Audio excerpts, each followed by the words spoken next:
All right, so in the last video, we saw that we were able to take some data out of the form. When we click submit, all right, we check for this submit attribute value here, up here, and when the form was submitted, we echo this, right? So we were able to check on that. So now what we need to do is check on the rest. We need to actually pull this information from the rest of the document here, from the form, and do something with it. So if you didn't get it right last time, if you for some reason could not do it, you're gonna be able to do it now.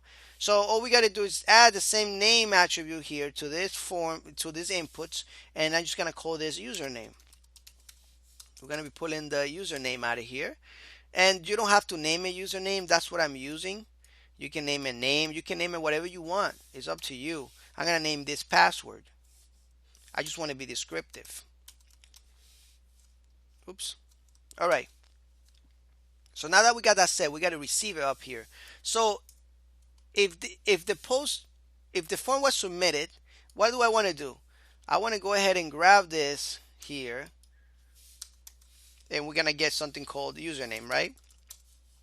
Username, because we're gonna get that from the form data, and we are going to be getting, right? We're gonna go be getting this one also. So we can actually turn these values.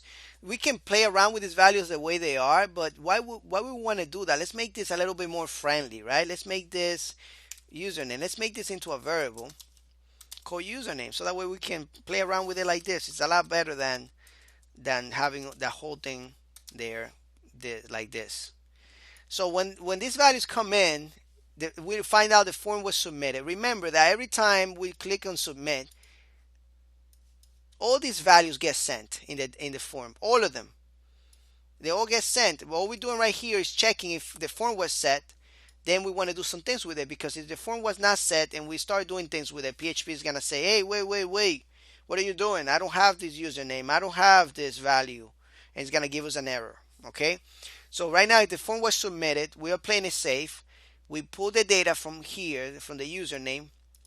We pull the data from the password. Actually, we gotta change the value here, right? And then we turn it into variables. Perfect, right? So we can go ahead and echo this if we wanted to right now. We can go ahead and echo password just to find out. And we can go ahead and echo username,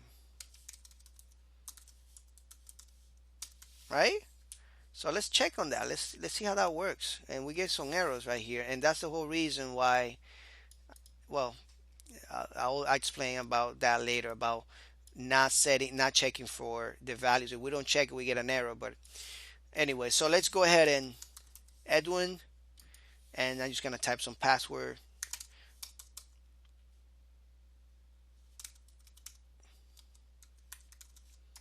All right, submit.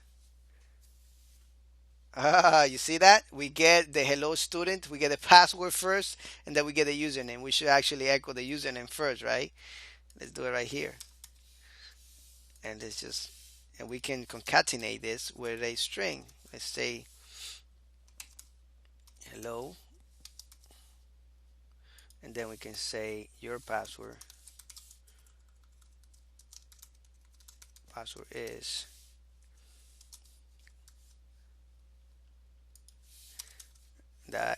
That would be weird if we do that in a real life situation, right? They would freaked out that we know their password, right? We do that in a application. So Edwin, and then we say, see, I'm just gonna type my password.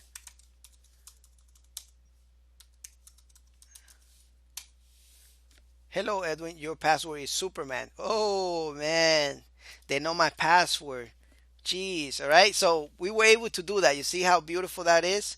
We can find the data here and do things with it. And this is not the only thing with it. Usually what we do is we use this username and place it inside a database. Check it to see if it's there, and if it's there, we log in the user. Sometimes we create users actually creating this field in the database, right? So most of the time, that's what we do this for. So I'm just right now doing it like this. So it gives you an example on how we can extract data from the form. How can we do other things with it right here, like we're doing right here. All we're doing right now is echoing the information. But like I said, we can do many things with it. All right. So in this video, you learn how to extract the remaining data of the form and how to do a couple things with it. On the next video, I want to show you how we can validate some of this data, how we can find out if if they typed something here and for some reason it didn't match up. You're gonna see the next video is gonna be fun. If you like this one, the next video you're gonna like it a lot more. So anyway, I'm not even going to tell you anymore because I want it to become a surprise. But anyway, shh, don't tell nobody. Let's go ahead and jump into the next lecture. Take care.